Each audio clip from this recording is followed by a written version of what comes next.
What's going on, guys? My name is Vernon, right here at My Debt Loss Journey, where I help you get organized to financial freedom.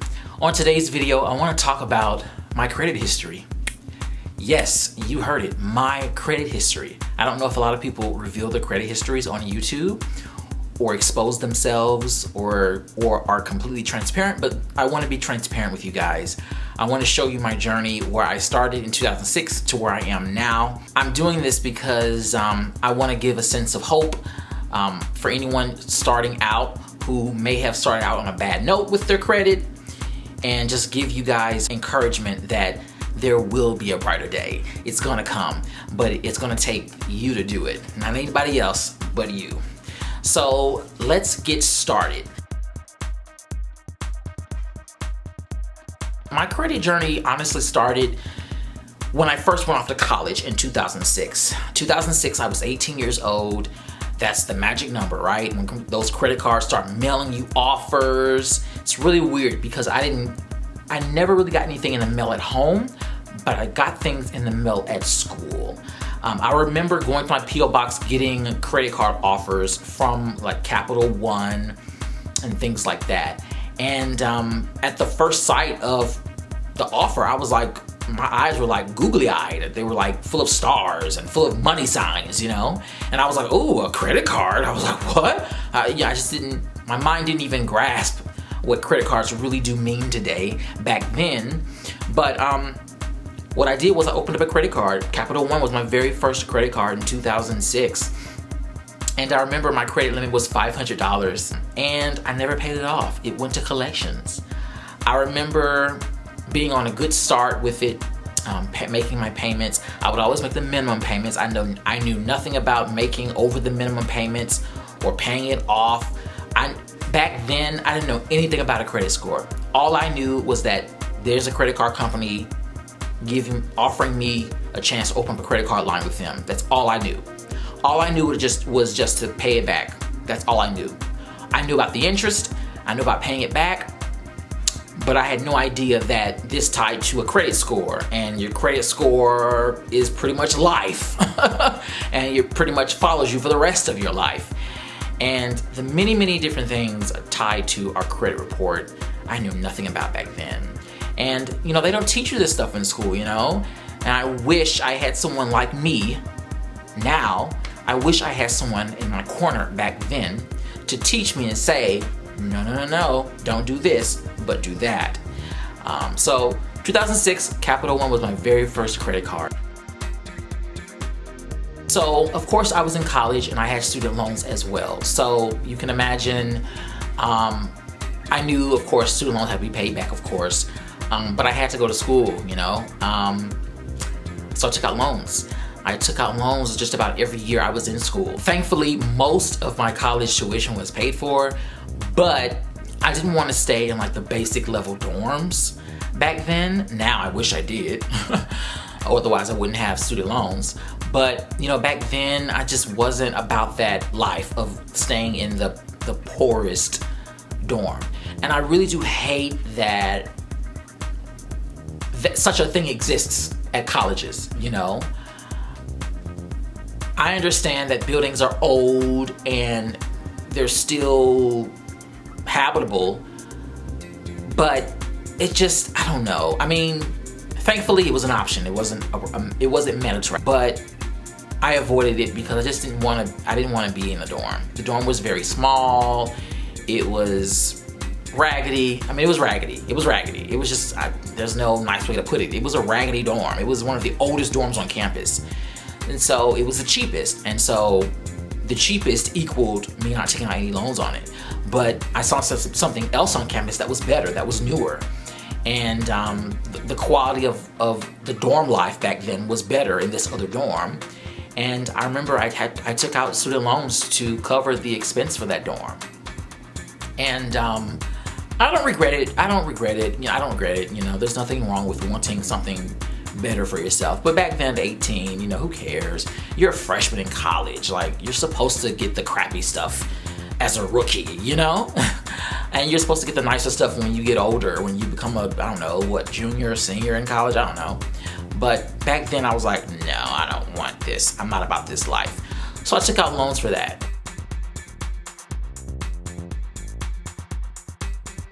So let's move on to 2008. By 2008, you guys, I transferred to a school closer to home. My first college was 4 hours away. Thankfully, most of my tuition was still paid for at the school that I transferred to that was back home. But I still, like an idiot, took out student loans, and the saga continued. I took out loans for books and to also just have an extra cushion for whatever. And I spent the money stupidly. I didn't really need that extra money, but I took out the loans because they were available to me. And I just was stupid. I was stupid. There's no other way to put it. I was stupid. And so by 2008, 2009, I had about 5 more credit cards. And you guys, looking back, I'm just like, how did I get approved for all these credit cards? I didn't have a lot of credit established. I mean, sure, maybe they base it off of every time I made a payment on time for the Capital One credit card, but that's not really much of a credit history. I mean, it hasn't been that long since I opened up my first credit card. So I don't know how I was able to open up all these credit cards. And that's the problem, you guys. Why are we allowed to open up all these credit cards at such a young age? That's a problem. That puts us in trouble. And these credit card companies know this. They know this. They want us to be in debt for the rest of our lives and continue to pay the banks. The banks makes money off of us being in debt. And I'm just now getting back on my feet with my credit score, It's taken this long, This was back in 2000s, or early 2000s. Now it's like 2020, And so I can't blame anybody but me. I applied for the credit cards. I swiped the credit cards. I can't blame anybody but Vernon. I am fully responsible for my actions and I take full accountability for it. So let's run down the list of credit cards I had. So we had Capital One, we had Best Buy, we had Old Navy, we had American Eagle, we had Target, and we had Macy's. I think that's more than 5. I think that's 6. Wait, is that 6? Wait, 1, 2, 3, 6 credit cards, you guys. I've had 6 credit cards. 6 credit cards, okay? Most of them were store credit cards, okay? The only one that I could use everywhere was the Capital One, and that was my very first credit card. So I never paid off the Capital One credit card, so they sent me to collections on that. The Best Buy credit card, I specifically remember swiping this credit card using it. I only bought one thing on it, and that was a laptop. I made payments on it for a good while. All my credit cards, I was making payments. So I never took out a credit card, and never made not one payment. I always made payments over a number of months. It just got overwhelming and I stopped making payments at a certain point. And you would think by credit card number 5 or 6, I would learn my lesson and stop, but I didn't do that. I was stupid. I would take breaks from it and I would get googly eyed all over again and say, oh, let me see if I can apply for another credit card, and I would get approved for the credit cards. So Capital One never paid off. Best Buy, never paid it off. Target, ironically, I worked at Target. Target was my first job. I worked there starting in high school and on through college. I was still working at Target. I don't think I paid that off. I don't remember paying it off. I don't know if I paid it off or not. I can't remember. It's been so long. But I will say I didn't pay that off because I don't know. I can't remember. Macy's, I paid that credit card off. American Eagle, I paid that credit card off. And Old Navy, I paid that credit card off. So, I mean, 3 out of 6, well, that's like an even. That's like 50%. So 3 I didn't pay off, 3 I did pay off. Really weird. Really weird now that I think about it. I can't believe I had 6 credit cards, you guys. Like, I can't even imagine having 6 credit cards right now. That would be the dumbest thing ever. Like, it's just stupid. It's just stupid. So eventually, you guys, the credit cards that didn't pay off, they went to collections. And of course, you guys know after 7 years, that stuff gets erased pretty much from your credit history. Now, the Best Buy credit card, they actually took me to court. They actually sued me.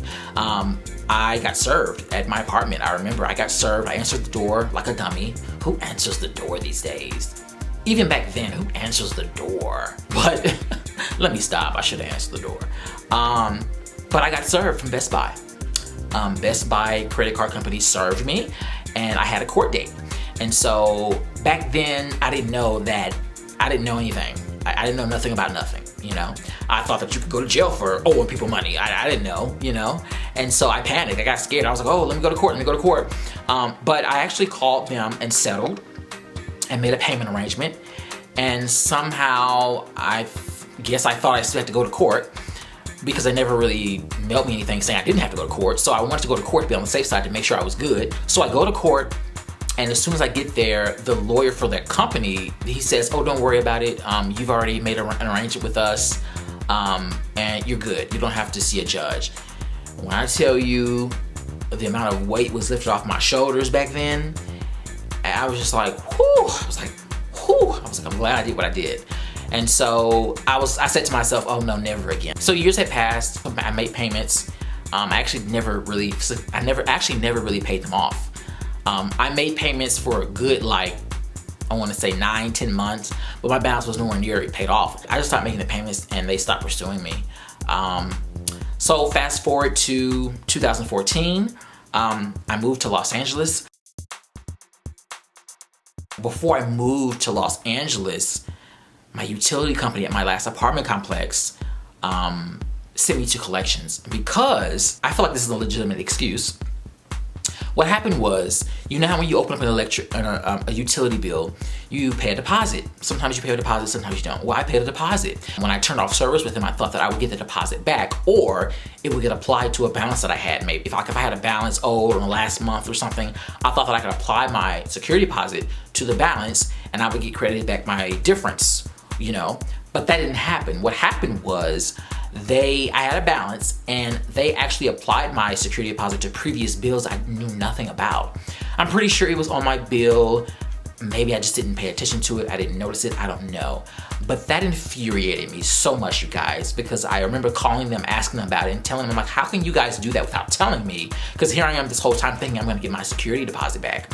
And you guys applied it to previous bills? Like, what? Like, how is that possible? How do you do that without letting people know? So that pissed me off. And I said, I'm not paying this balance. And that was $131. And you guys, that still is on my credit report. It hasn't been 7 years yet. I left in 2014, and in 2021, January of 2021, it will be 7 years. That's in a couple of months. So I'm looking forward to that falling off my credit report. If it hasn't fallen off and it's still on there, I'll be disputing it. Say what you want about me. You can judge me all you want, but I don't plan on paying it.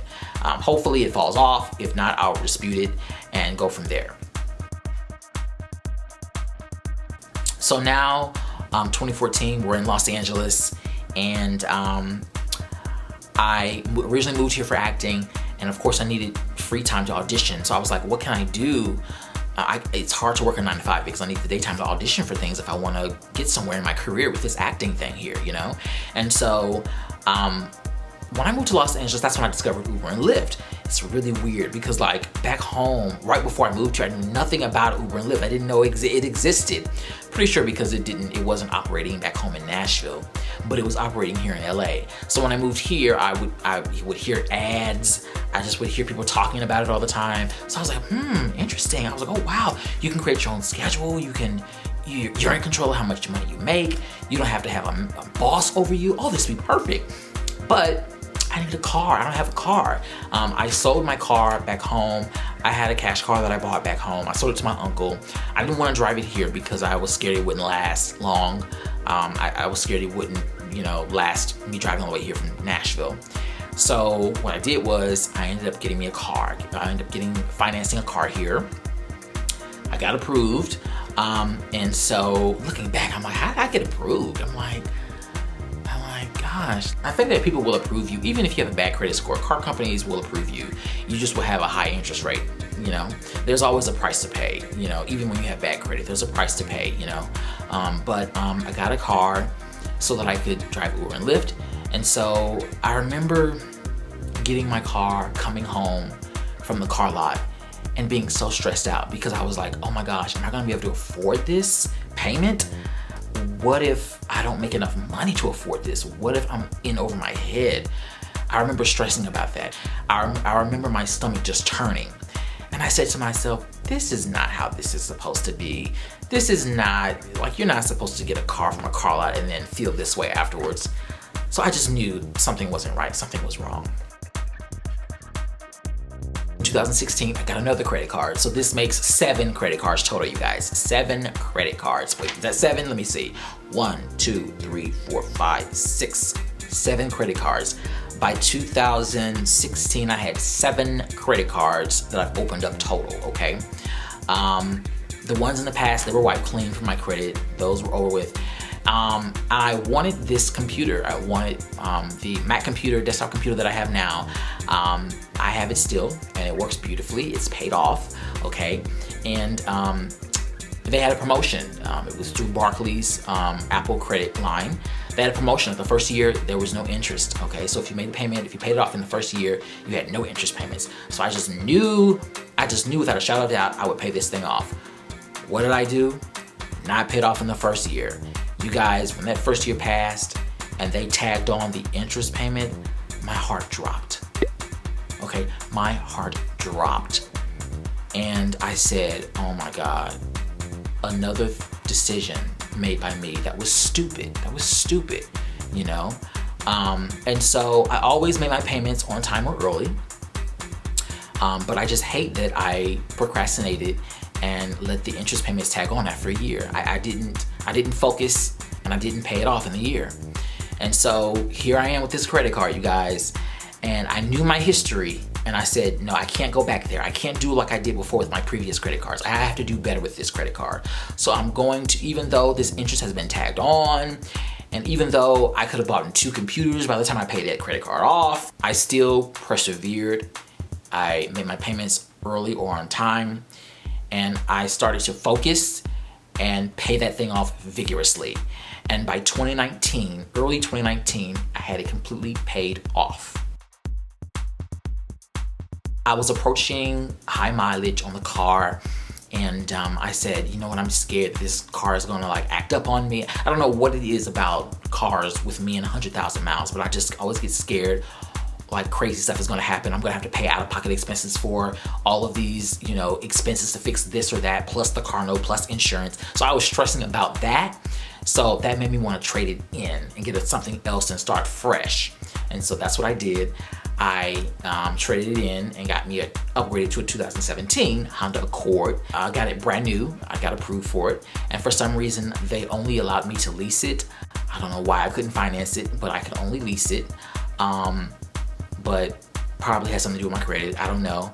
Maybe on the car end side of things, my credit wasn't that great, so they allowed me to lease it. I don't know. But I still have the car now to this day. It is going to be my last car ever as far as making payments on. I'm never getting another car payment. It's not worth it.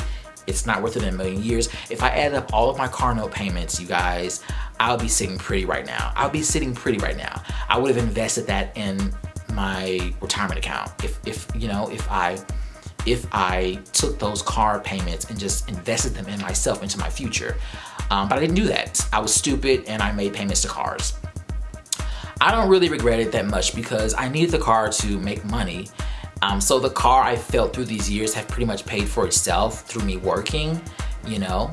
And on top of that, I'm very thankful that my rent is very, very cheap. So my monthly expenses are nothing compared to the average person living in Los Angeles. I would say my monthly expenses are that of someone's rent alone, honestly. My monthly expenses total right now are like $1,400. And so I'm very thankful for that. If I didn't have that going for myself, I'd be in a lot of trouble.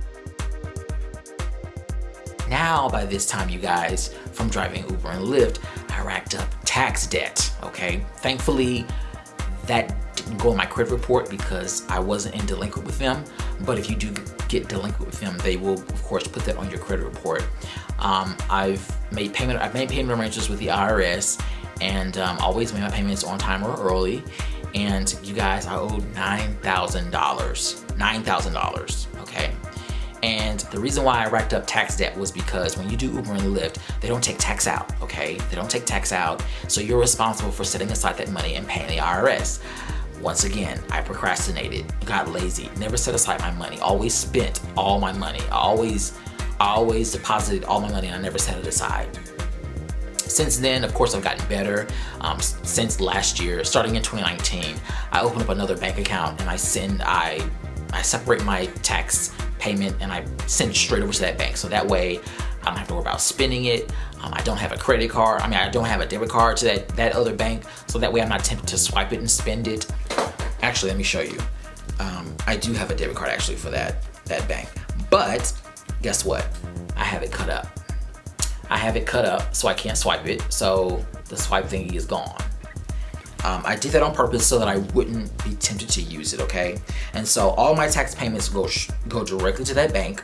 And what I do is with the IRS, if you work for yourself or if you're an independent contractor and you owe taxes, every quarter you pay the IRS so that when you do your taxes at the end of the year or the beginning of the year, the money that you paid will go to any balance that you owe, and it'll go from there. And so that's what I've done. Every so often I'll send the payment directly from that bank to the IRS so that now I don't have to worry about them anymore, and that's taken care of. It's all about discipline and not procrastinating, because that's what I was bad at one point. I was horrible at it at one point. I just didn't focus. I didn't focus and get it together. So you guys, I was in IRS debt and back taxes for $9,000. Now I've gotten it down to $2,000, okay?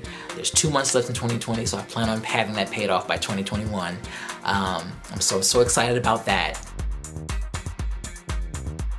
So now, here we are in 2020. And so I've got my car, my 2017 Honda Accord. I still have a balance on that. I have my tax debt, which is $2,000, and then I have the student loans. You know, the student loans, they don't go nowhere. So I have those 3 debts that I'm focusing on right now. And I thought about selling my car and then paying the upside down amount, put so many miles on it. I can't sell it for its current value because it's got a lot of miles on it than what the same year, make, and model of my car has normally. So I'd have to price it at a discounted rate and then pay the difference out of my own pocket if I want to wipe my hands clean of the car loan, okay? I thought about doing that, but I was like, it doesn't make sense to do that because I'm gonna have to pay $2,000 to $4,000 to get rid of it, and why would I do that when that can sit in my emergency fund? So I'm stuck in a hard place. So now I feel obligated to just continue paying the thing off and just own the car forever. And so that's what I think I'm gonna have to do. I'm gonna keep the car, just continue paying it off. I actually may. Starting in 2021, I was going to start paying off student loan debt. I haven't made not one payment towards my student loans. I was actually going to start making payments on my student loans, but I think what I'm going to do is I'm going to, I don't know, I really don't want to do it, but I think I'll vigorously start paying off my car loan because I'm scheduled to have it paid off in 2 years, and if I attack it, I can probably have it paid off in 1 year instead. And so that way, that'll be over with, that'll be done. The car will be paid off, it'll be mine. And then I'll have student loans, and that's the highest debt of mine. So that's the last debt that I'm tackling. And that's it. And I've calculated it, and I'm scheduled to have student loans paid off in 2 years, if God willing, everything goes fine. And so I just wanted to expose you guys to my history, because think about if I had no debt, if I had no car notes, all that money that I was making, it could have went to other things. It could have went to my future. It could have went to my retirement account. It could have went to investing into whatever, you know, and here I am at 32. I'll be 33 next month, just now really getting back on track. Wait, I forgot. I got another credit card. Credit card number 8. But this go around, this credit card is a secure credit card. Balance on it is a deposit that I put down on it. It's solely made for helping build your credit. It's through OpenSky. I'll put the link in the description if you guys are looking to raise your credit score. OpenSky is great. They don't even check your credit to apply for the credit card. Basically, you choose how much. I think the minimum deposit is $100. You choose how much of a deposit you want, and it's made specifically for helping you build your credit. So literally what I do, I've had it now for maybe, I want to say 5-6 months.